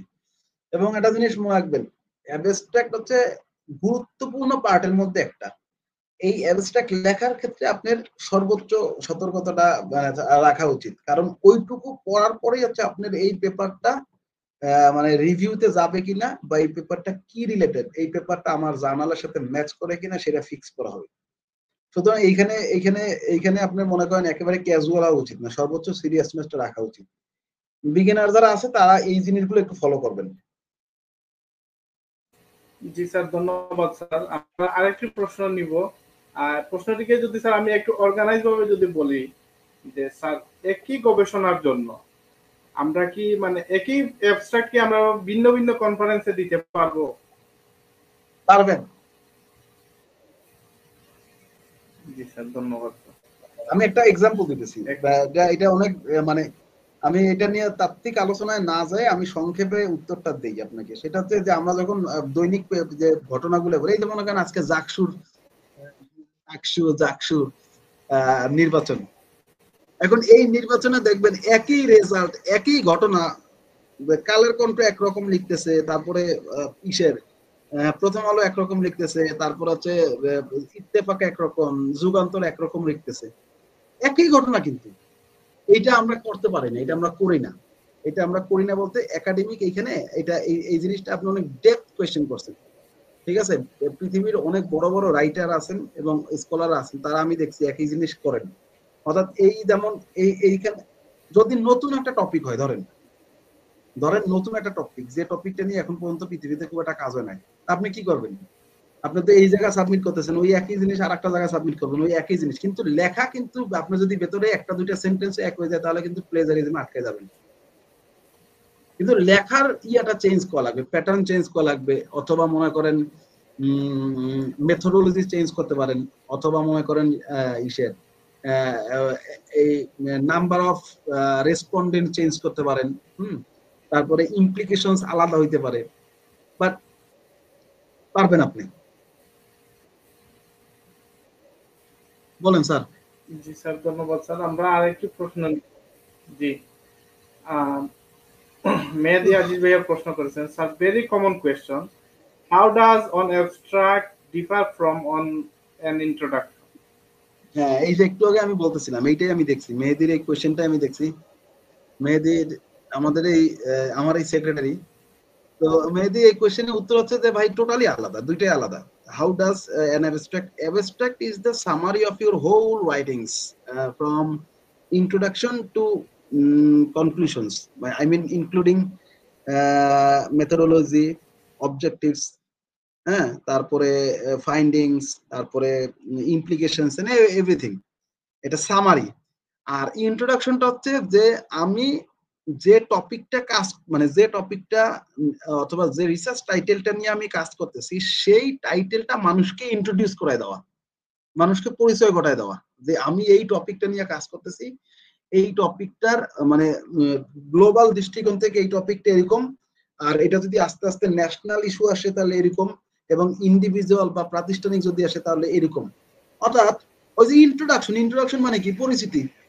আপনি টাইটেলটা পরিচয় ঘটায় দেবেন মানুষের কাছে, এবং এইটা হইতে পারে variable by variable, keywords by keywords, অথবা একটার সাথে একটা রিলেশন, শব্দের সাথে শব্দের relation. On the other hand abstract কিন্তু সামারি এন্ড মানে পুরো রিসার্চ পেপারে ব্লু প্রিন্টটা অ্যাবস্ট্রাক্টের মধ্যে পাবেন, সার সংক্ষেপটা পাবেন আপনি। বুঝতে পারছেন? এই শহীদ বলেন। জি স্যার, আরো আছে নাকি কোশ্চেন? ধন্যবাদ স্যার। আমরা আজকের মতো শেষ প্রশ্নটি নিব। আমাদের প্রশ্নটি করেছেন তুফাইল আহমদ ভাইয়া, যে অ্যাবস্ট্রাক্ট স্যার অ্যাকসেপ্ট না হবার কি কারণ হতে পারে, কমন কিছু ভুল বলবেন। এই ক্ষেত্রে স্যার আমি আরেকটা বিষয় অ্যাড করতে চাই। বলেন। জি স্যার, আমি আরেকটা বিষয় অ্যাড করতে চাই। যেহেতু আমরা স্টুডেন্ট, সো আমরা অনেকগুলো কনফারেন্স অ্যাটেন্ড করতে চাই। সো দেখা যায় যে অনেকগুলা মানে অ্যাবস্ট্রাক্ট লিখে আমরা মানে বিভিন্ন কনফারেন্সে সাবমিশন করছি। তো এই ক্ষেত্রে দেখা যায় যে স্যার আমাদের অ্যাকসেপ্ট রেশিওটা খুবই কম। এই ক্ষেত্রে যে অপরচুনিটি কম, এই জন্য অ্যাকসেপ্ট হচ্ছে না, নাকি আমাদের লেখার কোয়ালিটি এরকম ভাবে আসছে না, এই জন্য অ্যাকসেপ্ট হচ্ছে না? এই ক্ষেত্রে স্যার এটা অনেক ডেপথ একটা কোয়েশ্চেন। ডেপথ একটা কোয়েশ্চেন বলতে মানে আপনি এমন একটা কনফারেন্সে পেপার সাবমিট করলেন, সেই কনফারেন্সে দেখা গেল যে আপনি ধারণা করতেছেন যে সবকিছু মেইনটেইন করে মেনে আপনি অ্যাবস্ট্রাক্টটা সাবমিট করলেন, এবং আপনি মনে করতেছেন যে আমার এই অ্যাবস্ট্রাক্টটা অনেক ভালো হয়েছে, কিন্তু সেইখানেই যদি মনে করেন অনেক নামকরা প্রফেসর বা আরো বিজ্ঞ রিসার্চাররা যদি পেপার সাবমিট করে, সেই ক্ষেত্রে তাদের পেপারটা যদি বা টাইটেলে যদি মোর অ্যাকসেপ্টেবল হয়, এখানে আসলে নতুন রিসার্চার, পুরনো রিসার্চার, বিজ্ঞ রিসার্চার, এটা কোনো ফ্যাক্টর না। ফ্যাক্টর হচ্ছে যে আপনার চেয়ে যদি সেই টপিকগুলো যদি মোর কনভেনিয়েন্ট হয়, তাহলে সেই টপিকগুলোই তারা অ্যাকসেপ্ট করবে। আর এখন ঘটনা হচ্ছে যে অ্যাকসেপ্ট না হওয়ার কারণ হইতে পারে এরকম যে মনে করেন ওরা যে সবচেয়ে বড় কারণ যেটা, মানে আমি এইটা অ্যানালাইসিস করে দেখছি, সবচেয়ে বড় কারণ যেটা সেটা হচ্ছে যে ওরা যে স্টাইলে বলে, আমরা সেই এইটাকে কি বলে, কল ফর প্রপোজাল বা লিফলেট বা ফ্লায়ার যেটাই বলেন, এই ফ্লায়ারের গাইডলাইন্স গুলোই আমরা পড়ি না। ধরেন আমরা এমারল্ড ইনসাইটের বা একটা জায়গায় আমরা একটা অ্যাবস্ট্রাক্ট লেখার সিস্টেম আমরা শিখে ফেলছি। ধরেন আমি পলাশ স্যার অ্যাবস্ট্রাক্ট লেখানোর জন্য বলছে 5টা পয়েন্ট থাকলে অ্যাবস্ট্রাক্ট হয়ে যাবে, কিন্তু আপনি যেখানে সাবমিট করতে যাচ্ছেন সেইখানে অ্যাবস্ট্রাক্ট লেখার ওইখানে বলেই দিছে যে সবার আগে আপনার মেথোডোলজি লেখা লাগবে, আর আপনি লিখতেছেন সবার আগে অবজেক্টিভ, তাহলে তো আপনার কোনোদিন অ্যাকসেপ্ট হবে না। বুঝতে পারছেন? অর্থাৎ গাইডলাইনটা আপনারা সবচেয়ে বেশি মনোযোগ দিয়ে পড়বেন, ওই গাইডলাইনে অ্যাবস্ট্রাক্ট কিভাবে লিখতে বলছে সেইটা। 2 নাম্বার বিষয় হচ্ছে যে আমরা যে পয়েন্টস গুলা বললাম সেই পয়েন্টস এর মধ্যে মনে করেন পয়েন্টস মিসিং থাকলো। অর্থাৎ আপনি একটা জিনিস খেয়াল করেন, অবজেক্টিভ মানে আপনার রিসার্চের উদ্দেশ্য, মেথোডোলজি মানে কোন কোন মেথড আপনি ব্যবহার করবেন বা কি মেথড ব্যবহার করবেন। 3 নাম্বার পয়েন্ট হচ্ছে আপনার ইসের ফাইন্ডিংস, কি আপনি পাইছেন, রেজাল্ট পাইছেন। আর 4 নাম্বার হচ্ছে ইমপ্লিকেশনস, অর্থাৎ কোথায় আপনি ব্যবহার করবেন। আর ইসের 5 নাম্বার হচ্ছে অরিজিনালিটি এন্ড ভ্যালু। এখন আপনাকে যদি 100 ওয়ার্ড দেয় মাত্র, যে আপনি 100 ওয়ার্ডের মধ্যে, তাহলে আপনি এখান থেকে কোন পয়েন্টটা আপনি বাদ দিতে পারবেন। আপনি যদি মনে করেন যে ওয়ার্ড বেশি হয়ে গেছে, আমি অবজেক্টিভটাই বাদ দিয়ে দিই, তাহলে তো শেষ। তাহলে আপনি প্রয়োজনীয়তা অনুযায়ী আপনি ইমপ্লিকেশন শব্দটা বাদ দিতে পারেন, অথবা মনে করেন আপনি ইসের কি বলে অরিজিনালিটি ভ্যালু অথবা লিমিটেশনস বাদ দিতে পারেন, অথবা ফিউচার রিসার্চ বাদ দিতে পারেন। অর্থাৎ কোন কোন পেপারটা কোন পয়েন্টটা আপনি বাদ দিলে ক্রাইটেরিয়া ফুলফিল করতে পারে সেই বিষয়টা আপনি খেয়াল রাখবেন।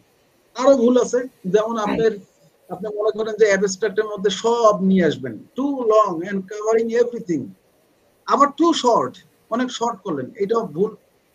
তারপরে জারগন যদি ব্যবহার করেন, আপনি আপনি মনে করেন মেশিন লার্নিং এ কাজ করতেছেন, আপনি Python, machine learning, deep learning, CC plus সব ব্যবহার করেন, কিন্তু আমি এগুলো কিছুই বুঝতেছি মিস্টেক। এই ধরনের মিস্টেক গুলো যদি করে গাইডলাইন না মেনে, হ্যাঁ, তাহলে এই ভুলগুলা খুব মানে কমন ভুল আর কি। স্যার এরপরে স্যার ধন্যবাদ স্যার, আপনি জি স্যার জি। আপনার স্যার আমরা শেষ প্রশ্নেই চলে আসছিলাম, বাট আপনার কথার প্রসঙ্গে আরেকটি প্রশ্ন আর কি চলে আসছে স্যার, আমার খুবই কিউরিওসিটি হচ্ছে জানার জন্য, তাই জিজ্ঞেস করতে চাইতেছি। জি স্যার, বলেন মানে স্যার। ওয়ার্ড লিমিটেশন যেহেতু আপনি আনছেন, তো এই ক্ষেত্রে কি স্যার অ্যাবস্ট্রাক্টের ওয়ার্ড লিমিটেশনের সাথে টাইটেলের যে ওয়ার্ড গুলো আছে এগুলা কি স্যার কাউন্ট হয়? যেহেতু একটা না অ্যাবস্ট্রাক্ট না নরমালি 150 না না না, 250 ওয়ার্ডের মধ্যে হয়, এন্ড প্রত্যেকটা ওয়ার্ডই খুবই গুরুত্বপূর্ণ। এখানে ওয়ার্ড আলাদা, অ্যাবস্ট্রাক্টের ওয়ার্ড আলাদা, টাইটেলের ওয়ার্ড টোটালি আলাদা ভাই, বুঝতে জি পারছেন? স্যার, বুঝতে পারছি। জি স্যার জি। ধন্যবাদ স্যার আপনাকে। ঢাকায় থাকা অবস্থায়ও এত ব্যস্ততার মধ্য দিয়ে আমাদেরকে সময় দেওয়ার জন্য। এর মধ্য দিয়ে আমরা আজকের প্রায় শেষ পর্যায়ে চলে আসছি। মেট্রোপলিটন ইউনিভার্সিটি রিসার্চ সোসাইটি আপনার প্রতি খুবই কৃতজ্ঞ, এবং আমরা আশা করছি আপনার দিক নির্দেশনায় আমরা অনেক দূর এগিয়ে যাব, এবং আপনি যেরকম ডেডিকেশন এবং আমাদেরকে যেই পথ দিক নির্দেশনা দেখাচ্ছেন আমরা এরই পথ অনুসারী, এবং আমরা খুবই মানে স্বপ্ন দেখতে ভালোবাসি। তো আমরা আশা করছি যে আমরা আলটিমেট লক্ষ্যে পৌঁছাতে পারবো। ইনশাআল্লাহ। Thursday research night 0.1 episode 0.6। আমাদের আজকের টপিক ছিল academic writing essentials, understanding title abstract and keywords. আমাদের আজকের ব্রডকাস্টে অতিথি হিসাবে ছিলেন MD Saidur Rahman Palash sir, associate professor business administration, director CPRP and president metropolitan university research society, metropolitan university Bangladesh. এবং হোস্ট হিসাবে আমি আপনাদের সাথে ছিলাম Shahidur Rahman Shakib, joint IT and creative secretary, metropolitan university research society. আপনাকে স্যার আবারও ধন্যবাদ মেট্রোপলিটন ইউনিভার্সিটি রিসার্চ সোসাইটির পক্ষ থেকে এত ব্যস্ততার মধ্য দিয়ে আমাদেরকে সময় দেওয়ার জন্য। আমরা আগামী বৃহস্পতিবার পর্যন্ত আমরা মানে বিদায় নিচ্ছি। ইনশাল্লাহ আগামী বৃহস্পতিবারে ঠিক রাত 10টার সময় আমরা ইন্ট্রোডাকশন নিয়ে আপনাদের সামনে আসব। তারই আগ পর্যন্ত আপনারা সবাই ভালো থাকুন, সুস্থ থাকুন, এবং মেট্রোপলিটন ইউনিভার্সিটি রিসার্চ সোসাইটির সাথেই থাকুন। ধন্যবাদ সবাইকে। আসসালামু আলাইকুম। সালামু আলাইকুম এভরিওয়ান, আল্লাহ হাফেজ।